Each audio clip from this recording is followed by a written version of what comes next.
Tiada kasih yang lebih besar dari kasih seorang yang memberikan nyawa bagi sahabatnya. Akhirnya Bapak Ibu Saudara-saudara terkasih, nuansa Lebaran sudah di depan hidung kita. Apapun makanan yang disajikan dalam Lebaran, kita lihat saudara-saudara kita Muslim, apapun minuman yang mereka minum, makanannya pasti ketupat. Ketupat Lebaran. Saya tertarik ketika membaca bahwa ternyata 4 segi dari ketupat itu punya 4 arti. 1, Lebaran, berarti membuka pintu maaf selebar-lebarnya. Yang kedua, luberan, berarti melimpah dan memberi sedekah pada orang yang membutuhkan. Dan yang ketiga, leburan, melebur, berarti menghapuskan dosa yang dilakukan selama 1 tahun dengan minta maaf. Dan yang terakhir, yang keempat, laburan, berarti melabur, memutihkan, menyucikan diri. Mari kita berdoa, semoga Lebaran tahun ini betul-betul bermakna bagi saudara-saudari kita, dan doa kita yang paling penting, semoga mereka cepat kembali. Nyanyian baru angkatlah, menyambut Kristus yang menang, yang disalibkan dan wafat, sekarang bangkit mulia. Sesudah Tuhanmu wafat, tentulah bangkit mulia. Dalam nama Bapa dan Putra dan Roh Kudus. Rahmat Tuhan kita Yesus Kristus, cinta kasih Allah dan persekutuan Roh Kudus bersamamu. Dan bersama Saudara-saudari yang terkasih, kita bersyukur atas kebangkitan Kristus. Dengan kebangkitan Kristus, kita diundang untuk membuat lompatan-lompatan dalam hidup kita. Ketika melihat Yesus di tepi danau, Petrus melompat. Walaupun hasil dari jaring itu ikan melimpah ruah, ia meninggalkan hasil yang banyak untuk pergi melihat Yesus, mengakui dirinya di hadapan Yesus. Marilah kita melakukan lompatan-lompatan dalam hidup kita. Mengawali perayaan Ekaristi ini, kita ingin membuka hati kita untuk mendengarkan firman Tuhan. Karena itu biar firman itu tumbuh dan subur di hati kita, kita ngakui dosa dan kesalahan-kesalahan. Bapak Ibu Saudara-saudara yang terkasih, baik yang ada di aula ini maupun di rumah masing-masing, mudik mulai ramai. Nuansa Lebaran di ujung hidung, ya. Tapi kasihan betapa merananya Anda ini yang ditinggal oleh pembantu, oleh sopir, dan lain-lain. Kasihan. Harus nyuci piring, ngepel lagi, harus tidak ada sopir. Tapi hal ini sudah biasa bagi orang Jakarta. Dan kalau tidak tahan ya ada pembantu infak. Tapi mari coba kita rasakan betapa bahagianya orang-orang yang pulang dan berjumpa dengan keluarga-keluarga mereka. Happy banget. Mudik itu sebuah peristiwa yang dinanti-nantikan. Mau isu COVID atau apapun tidak bisa menahan orang. Mau macet tidak bisa menahan orang. Sebab orang sudah kangen dan ingin berbagi kebahagiaan dengan keluarga. Hari ini kita mendengarkan Injil tentang para murid yang mudik. Tetapi bila pemudik di Jawa ini dan Sumatera dan di Indonesia ini mudik dalam sukacita, para murid ini memudik dalam kegalauan. Karena apa? Kubur Yesus itu kosong. Maka Yesus datang. Yesus tidak mudik, tetapi Yesus menampakkan diri agar mendorong mereka berproses di dalam kegalauan mereka, di dalam kekosongan hidup mereka. Bahasa lebih keren, mereka itu berproses di dalam kebenaran indrawi dan kebenaran ilmiah yang memenuhi hati dan pikiran mereka akan fakta kubur kosong itu, kepada kebenaran ilahi bahwa Kristus telah bangkit, sungguh telah bangkit. Kamu harus percaya ini. Makanya dia datang ketiga kalinya menampakkan diri untuk mengatakan hal itu. Bila kamu tidak percaya, kamu itu gatot, gagal total. Kalau kamu pakai kamu tidak pakai kacamata baru, ya, yaitu kacamata kepercayaan, kamu gagal. Gantilah cara engkau melihat kubur kosong dengan mata indrawi atau mata ilmiah. Itu yang dilakukan oleh para murid. Ketika Yesus menampakkan diri ketiga kali di danau ini, mata mereka juga masih terhalang untuk melihat. Tapi syukurlah pendengaran mereka masih tajam. Karena itu ketika Yesus mengatakan, adakah ikan ada? Dan Yohanes langsung mengenal. Kenapa? Ketika menghadapi fakta kubur kosong, Yohanes berlari lebih cepat dan dia melihat langsung percaya. Petrus yang lari duluan, tapi kemudian dia menyusul, dia masuk ke dalam kubur. Dia lihat fakta bahwa kain kafan dan kain peluh terpisah. Maria Magdalena, dia yang pertama melihat kubur kosong. Lalu akhirnya dia melihat seseorang di situ. Dia kira penjaga taman. Padahal itu Yesus. Maria Magdalena melihat dalam arti memandang. Petrus melihat dalam arti mengamati. Yohanes melihat dan percaya. Apa bedanya? Maria Magdalena menggunakan pengamatan indrawi. Petrus menggunakan pengamatan ilmiah. Dan Yohanes menggunakan pengamatan iman atau kepercayaan. Kalau kita tidak beranjak dari pengamatan indrawi dan ilmiah kepada pengamatan iman, maka kita akan gagal. Kenyataan sehari-hari menunjukkan banyak orang gagal dekat dengan Tuhan karena yang dia andalkan adalah memandang atau mengamati. Misalnya, banyak orang-orang yang sangat fanatik pada logika dan ilmu pengetahuan. Bila engkau tanya kepada orang-orang fanatik sedemikian, mereka, bintang itu kecil atau besar? Dia akan mengatakan bintang itu besar. Dia tidak mau tertipu oleh pengalaman indrawi bahwa bintang karena jauh di atas itu kecil. Dia akan pakai otaknya. Dan memang mereka benar. Ini jawaban yang benar. Tetapi bila engkau bertanya kepada seorang yang percaya bintang itu kecil atau besar, orang bijaksana akan menjawab Tuhan yang maha besar, bukan bintangnya. Saudara-saudara yang terkasih, saya mau mengatakan apa? Sama seperti engkau bertanya kepada seorang dokter, apakah mungkin seorang perawan dapat mengandung tanpa disentuh oleh pria? Dokter akan menjawab benar, sebab itu kaidah ilmu. Tetapi ketika engkau bertanya kepada Tuhan, maka Tuhan akan mengatakan terserah. Itu maha kuasaku, itu bagianku, itu perbuatanku. Bagimu mustahil, bagiku tidak mustahil. Air berubah menjadi anggur, orang kusta dapat sembuh, lumpuh berjalan, 5.000 orang makan dari 5 roti. Yesus berjalan di atas air. Ini jenis kebenaran ilahi yang hanya ditanggapi dengan kacamata iman, baru kamu bisa melihat. Ada orang lain lagi yang gagal dekat dengan Tuhan karena mereka itu terlalu berpatokan bukan kepada ilmu tapi pada perasaan. Selalu mempersalahkan diri, merasa diri tidak layak, selalu merasa berdosa, selalu merasa Tuhan itu jauh dari problemnya.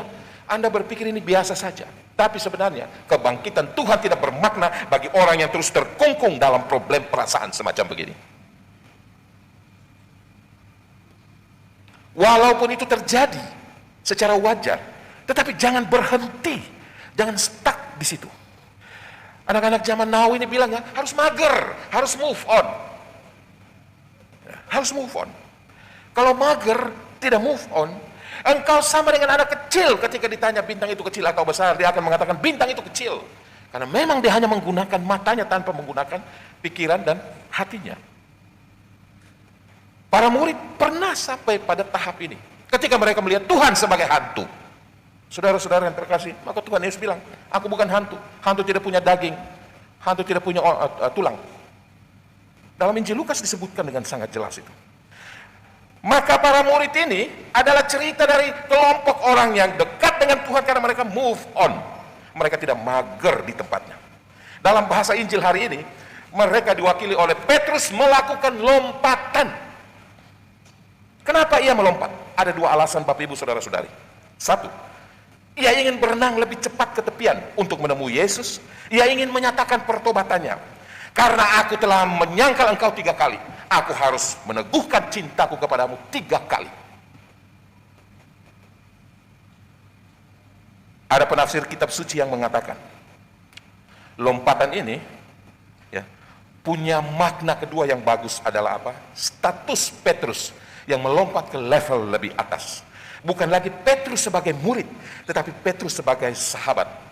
Kita tahu sebagai sahabat itu relasinya lebih tinggi daripada guru dan murid. Karena itu Yesus bertanya kepada Petrus sampai 3 kali. Ya. Dan kata yang Yesus pakai, ini menarik sekali menurut catatan para ekseget, adalah phileo. Ya. Kata Yunani untuk menunjuk murid itu adalah mathetes. Tetapi kalau Yesus pakai phileo, maka itu menunjuk kepada sahabat dalam pertanyaan yang ketiga. Dia tidak melihat Yesus sebagai murid lagi, Yesus tidak melihat Petrus sebagai murid lagi, tetapi Petrus sebagai sahabat. Jadi lompatan ini adalah lompatan relasi antara guru dan murid kepada relasi sebagai sahabat. Karena itu, dulu sebagai murid dia telah menyangkal Yesus 3 kali, maka kini sebagai sahabat dia harus mengakui cintanya 3 kali. Perhatikan, ketika Yesus bertanya, pertanyaan pertama, apakah engkau mengasihi aku lebih dari semua orang ini? Pada pertanyaan yang kedua dia menghapus lebih dari semua orang ini. Dan pada pertanyaan ketiga dia mengganti kata agape me pada pertanyaan pertama kedua dengan phileis me. Apakah engkau mencintai aku? Pada pertanyaan ketiga berubah menjadi apakah engkau sahabatku? Keren banget ini, hal ini. Bapak ibu saudara-saudara yang terkasih, pertanyaan ketiga ini menghancurkan hati Petrus. Maka ia menjawab, engkau tahu Tuhan, aku adalah rekanmu, aku adalah sahabatmu. Maka Yesus memberikan kepercayaan kepada dia, gembalakanlah domba-dombaku. Bila kita mengukur perspektif ini dalam hubungan orang tua anak, persis terjadi. Tuhan ingin membahasakan dirinya dalam hubungan atau relasi yang akrab seperti orang tua dan anak. Seperti selalu dikatakan, bila orang tua mengasihi anak, itu bukan karena dia sekedar suka, bukan dia sekedar sayang, tapi dia cinta. Suka adalah saat dimana Anda ingin memiliki seseorang. Ketika orang tua ingin mempunyai anak. Sayang adalah saat dimana Anda ingin membahagiakan orang itu. Ketika mereka telah mempunyai anak, ingin membahagiakan. Tapi kenyataan hidup dalam hubungan orang tua dan anak tidak selalu membahagiakan. Maka harus sampai pada proses yang ketiga adalah cinta. Karena cinta adalah saat dimana Anda ingin berkorban bagi orang yang Anda kasihi. Itulah sahabatmu. Bapak ibu saudara-saudari, Paus Fransiskus mengatakan, kebangkitan Yesus memberi kita mata yang baru dan hati yang baru. Karena itu mari kita melakukan lompatan agar kebenaran indrawi yang suka menggoda mata kita dan obsesi kita terhadap kebenaran ilmiah yang terlalu memenuhi hati dan pikiran kita, tapi membuat kita seringkali ragu, meragu dan membingungkan, beralih kepada cinta akan kebenaran ilahi yang menenteramkan. Apakah engkau mencintai kebenaran? Tuhan bukan lagi sebuah kebenaran wahyu yang tinggi, tapi Tuhan adalah pribadi yang bersahabat dekat denganmu, yang menawarkan dirinya untuk bersahabat denganmu. Kalau engkau seorang murid hanya perlu ketaatan dengan melakukan aturan-aturannya.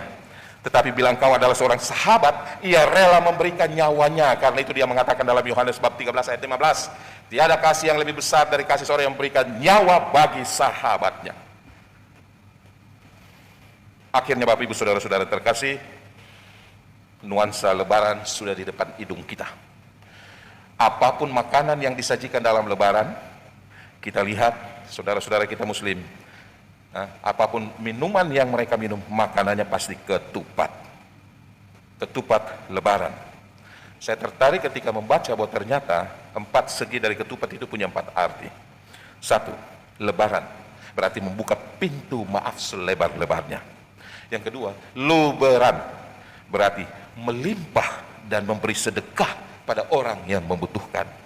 Dan yang ketiga, leburan, melebur, berarti ya, menghapuskan dosa yang dilakukan selama 1 tahun dengan minta maaf.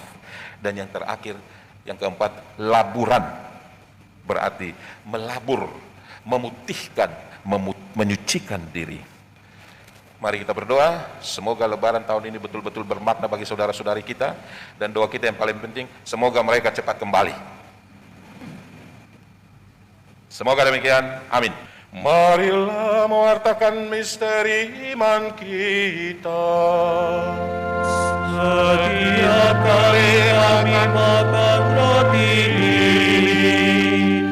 mohon minum dari piala ini. Wahyu Tuhan kami wartakan, Engkau datang. Tuhan bersamamu. Dan bersama roh. Semoga saudara sekalian diberkati oleh Allah yang Maha Kuasa, Bapa dan Putera dan Roh Kudus. Amin. Pengumuman paroki. Misa harian. Sejak tanggal 25 April ada misa harian pagi di stasi pukul 6 dengan kuota 300 umat per misa. Sedangkan untuk misa harian pagi pukul 5.30 di Kapel Hati Kudus Yesus, kuota akan bertambah menjadi 100 umat per misa. Jadwal tugas tata laksana wilayah. Jumat pertama 6 Mei pukul 19 Aula Kristo, Kapling Polri B. Sabtu 7 Mei pukul 16.30 Aula Kristo, Lansia. Pukul 17 di stasi Jelambar 1 Selatan. Minggu 8 Mei pukul 8 di Aula Kristo, Tomang 3. Pukul 11 di Aula Kristo, Tomang 4. Pukul 10 di stasi Poli A. Semua pengumuman bisa dilihat di website paroki www.parokigrogol.kaj.or.id. Terima kasih atas perhatian umat sekalian. Saudara-saudara yang terkasih, mari kita menghormati dan menghargai saudara-saudara kita yang melaksanakan sukacita malam takbiran maupun lebaran. Semoga kita juga semua berada di dalam kenyamanan dan kedamaian, dalam sukacita bersama dengan saudara-saudara kita sebangsa dan setanah air. Amin. Marilah pergi, kita diutus.